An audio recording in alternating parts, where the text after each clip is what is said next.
Hi అండి, welcome to Nishi channel. ఈరోజు మన వీడియోలో సింపుల్ స్వీట్ రెసిపీ పచ్చి కొబ్బరితో హల్వాని ఎలా చేసుకోవాలో చూపించబోతున్నాను. ఇలా మన ఇంట్లో ఎప్పుడైనా పచ్చి కొబ్బరి ఉన్నప్పుడు కానీ లేదా స్వీట్ తినాలనిపించినప్పుడు కానీ అప్పటికప్పుడు 10-15 నిమిషాల్లో చేసుకోవచ్చు. ఇలా చేసిన హల్వా అచ్చం పాలకోవాలా చాలా రుచిగా ఉంటుంది. మరి ఆలస్యం చేయకుండా నోట్లో పెట్టుకుంటే కరిగిపోయేలా కొబ్బరి హల్వాని ఎలా చేసుకోవాలో చూద్దాం. ముందుగా ఒక కొబ్బరికాయని తీసుకుని పైన పెంకుని తీసేసి అలాగే కొబ్బరి పైన బ్రౌన్ పాట్ని కూడా తీసేసి ఇలా చిన్న చిన్న ముక్కలుగా కట్ చేసుకోవాలి. మనం కొబ్బరి పైన బ్రౌన్ పాట్ని తీసేసి హల్వా చేయడం వల్ల పాలకోవాలా తెల్లగా వస్తుంది. ఇలా కట్ చేసుకున్న ముక్కల్ని ఒక కప్పు దాకా తీసుకుని మిక్సీ గిన్నెలోకి వేసుకోవాలి. ఇప్పుడు నీళ్లు వేయకుండా వీలైనంత మెత్తగా గ్రైండ్ చేసుకుని తీసుకోవాలి.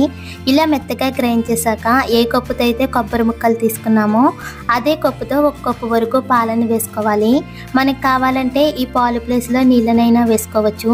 ఇలా పాలు వేసాక మరొకసారి మెత్తగా గ్రైండ్ చేసుకుని తీసుకోవాలి. ఇలా మెత్తగా గ్రైండ్ చేశాక ఈ కొబ్బరి మిక్స్ని రెడీగా పక్కన పెట్టుకోవాలి. ఇప్పుడు స్టవ్ ఆన్ చేసి గ్యాస్ పై ప్యాన్ పెట్టి 1 టేబుల్ స్పూన్ వరకు నెయ్యిని వేసుకోవాలి. నెయ్యి పూర్తిగా కరిగి వేడవిన తర్వాత పావు కప్పు వరకు డ్రై ఫ్రూట్స్ని వేసుకుని మంటను లో ఫ్లేమ్లో పెట్టి దోరగా ఫ్రై చేసుకోవాలి. ఇక్కడ నేను బాదం జీడిపప్పు ముక్కలను అయితే తీసుకున్నాను కదా. మనకు కావాలంటే మన దగ్గర ఏ డ్రై ఫ్రూట్స్ ఉంటే వాటిని తీసుకోవచ్చు. ఇలా దోరగా వేగాక ఒక గిన్నెలోకి తీసుకోవాలి. ఇప్పుడు ఇదే నెయ్యిలో పావు కప్పు వరకు బొంబాయి రవ్వని వేసుకోవాలి. అంటే ఉప్మా రవ్వని వేసుకుని మంటను లో ఫ్లేమ్లో పెట్టి లైట్గా ఫ్రై చేసుకోవాలి.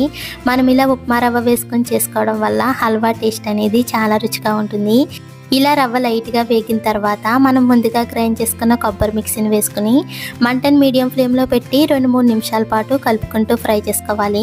ఇలా మనం ఫ్రై చేసుకోవడం వల్ల ఈ కొబ్బరి అనేది పచ్చివాసన రాకుండా ఉంటుంది.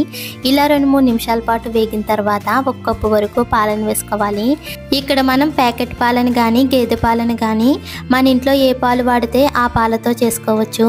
ఇక్కడ నేను మొత్తం 2 కప్పుల వరకు పాలను అయితే తీసుకున్నాను కదా. మనకు కావాలంటే ఒక కప్పు పాలు ఒక కప్పు వరకు నీళ్ళతో అయినా చేసుకోవచ్చు. కాకపోతే మొత్తం పాలతో చేసుకోవడం వల్ల పాలకోవాలా చాలా రుచిగా ఉంటుంది. ఇలా పాలు వేసాక మంటను మీడియం ఫ్లేమ్లో పెట్టి దగ్గరుండి కలుపుకుంటూ ఈ పాలు దగ్గర పడేంత వరకు ఉడికించుకోవాలి. మనం కలపకుండా మంటను హై ఫ్లేమ్లో పెట్టి వదిలేసామంటే ఈ కొబ్బరి మొత్తం మాడిపోతుంది.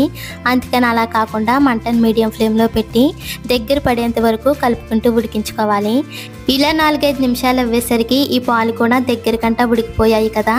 ఇప్పుడు ఏ కప్పుతో అయితే కొబ్బరి ముక్కలు తీసుకున్నామో అదే కప్పుతో హాఫ్ కప్పు వరకు పంచదారని వేసుకుని మంటను లో ఫ్లేమ్లో పెట్టి పంచదార పూర్తిగా కరిగేంత వరకు కలుపుకుంటూ ఉడికించుకోవాలి. మనకి కావాలంటే ఈ పంచదార ప్లేస్లో హాఫ్ కప్పు వరకు బెల్లాన్ని అయినా తీసుకోవచ్చు.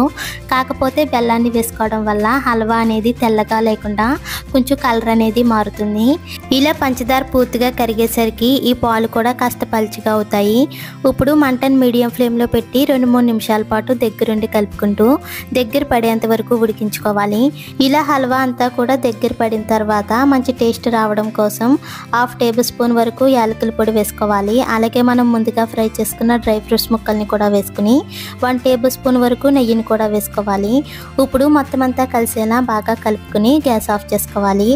అంతే, సింపుల్ స్వీట్ రెసిపీ కొబ్బరి హల్వా అయితే రెడీ అయిపోయింది. ఇలా మన ఇంట్లో పచ్చి కొబ్బరి ఉన్నప్పుడు కానీ లేదా స్వీట్ తినాలనిపించినప్పుడు కానీ అప్పటికప్పుడు సింపుల్గా చేసుకోవచ్చు. మీరు కూడా ఒకసారి ఇలా ట్రై చేసి చూడండి. ఈ రెసిపీ మీకు కూడా నచ్చినట్లయితే ప్లీజ్ లైక్ చేయండి, షేర్ చేయండి, సబ్స్క్రైబ్ చేసి పక్కనే ఉన్న బెల్ బటన్ని క్లిక్ చేయండి. Thank you for watching.